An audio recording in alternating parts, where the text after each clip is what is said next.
비싸지는 거 절대 아니고요. 기본적으로 3대 7의 보험 비중을 생각하면 정도의 비용으로 눈물을 사시게 되지만, 안녕하세요. 닥터나이키의 TMI 진료실 유리키 원장입니다.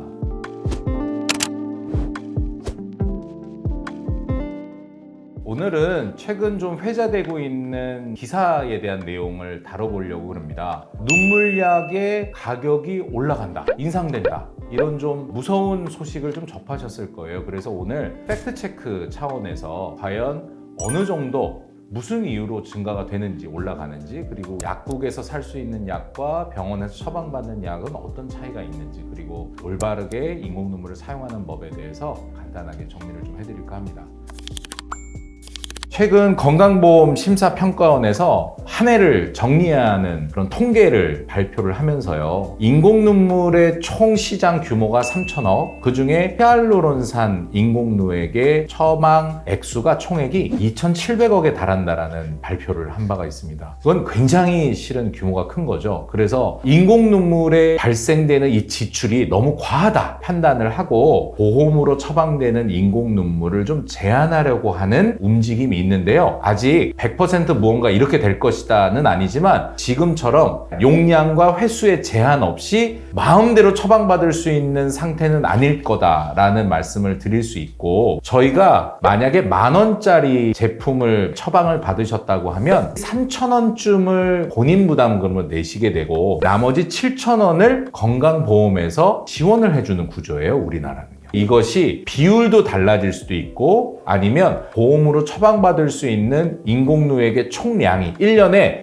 요 정도까지만 보험 처방이 된다, 이제 이렇게 제한을 거는 방식이 될 수 있는데, 모두 다 제한을 받느냐? 그렇지는 않습니다. 이게 외인성 건조증에 관련된 것만 제한을 받는다라고 단서를 달아놨기 때문에, 시력교정 수술, 백내장 수술, 컨택트 렌즈 때문에 생기는 외부의 자극에 의해서 생기는 건조증에 대해서는 제약을 좀 걸겠다 라는 그런 의도가 있고요. 원래 이제 건성한 주근우를 갖고 계시거나 아니면 내인성 질환 때문에 연결돼서 눈이 너무너무 건조하셨던 분들은 추정컨대 특별한 제약이 없거나 있더라도 굉장히 미미할 거다. 결론은 10배 이렇게 비싸지는 거 절대 아니고요. 기본적으로 3대 7의 보험 비중을 생각하면 2~3배 정도의 비용으로 눈물을 사시게 되지만, 지금처럼 한도 없이 사실 수는 없을 것이다. 1년에 딱 정해진 약만 사실 수 있을 거다, 이렇게 알고 계시면 되고, 처방전을 받고 약국에 가서 약을 사시다 보면 전문의약품이에요, 일반의약품이에요, 이렇게 얘기를 들으실 수가 있는데, 이게 좀 헷갈리실 거예요. 전문의약품은 말 그대로 처방전이 있어야만 살 수 있는 의약품을 전문의약품이라고 하고요. 처방전 없이 약국에 가서 바로 살 수 있는 의약품을 일반의약품이라고 합니다. 인공눈물, 제가 이제 들고 있는 이 인공눈물도요, 실은 전문의약품도 존재하고 일반의약품도 존재합니다. 이 전문의약품에 들어있는 성분은 대개 경우 히알루론산이라는 성분이 있고, 그냥 약국에 바로 가셔서 약사님 저 인공눈물 하나만 주세요 라고 했을 때 약사님들께서 주시는 인공눈물은 성분 자체가 조금 다릅니다. 그래서 일반의약품으로 분류돼서 처방전 없이도 사실 수 있는 거니까, 건보 재정에서 제약을 주겠다라고 하는 이 눈물은 전문 의약품에 대한 국한된 얘기고요. 일반 의약품 인공누액은 전혀 해당 사항이 없음을 또 기억해 주시면 될 거예요. 구독과 좋아요, 알람 설정까지.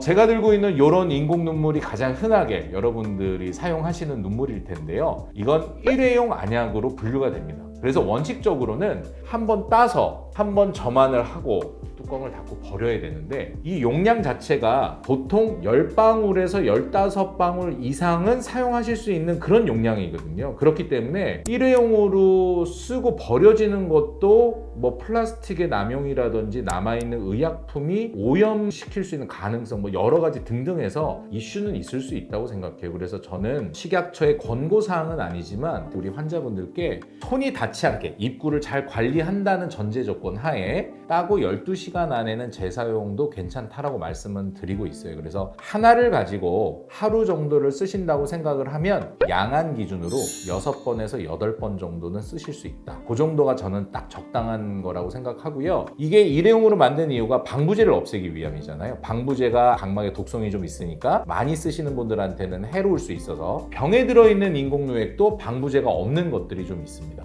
물론 다 전문의약품이죠. 그래서 본인의 기호도에 따라서 버려지는 것이 아깝고 플라스틱 이게 너무 좀 그렇다라고 하시는 분들은요, 원장님들께 저는 병에 들어있는 방부제 없는 누액을 좀 처방해 주세요 라고 하시면 그런 약을 처방해 주실 수도 있을 거라고 생각합니다.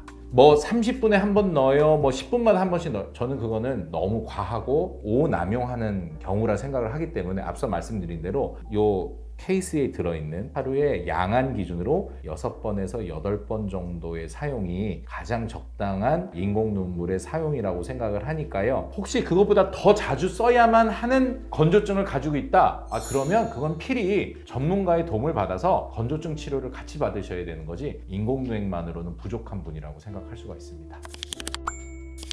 눈물은 이렇게 사용하는 거고 내년도 2024년에는 눈물을 구입하시는 방법 그리고 비용이 좀 바뀔 수 있겠구나라는 것 다시 한번 기억해 주시면 감사하겠습니다.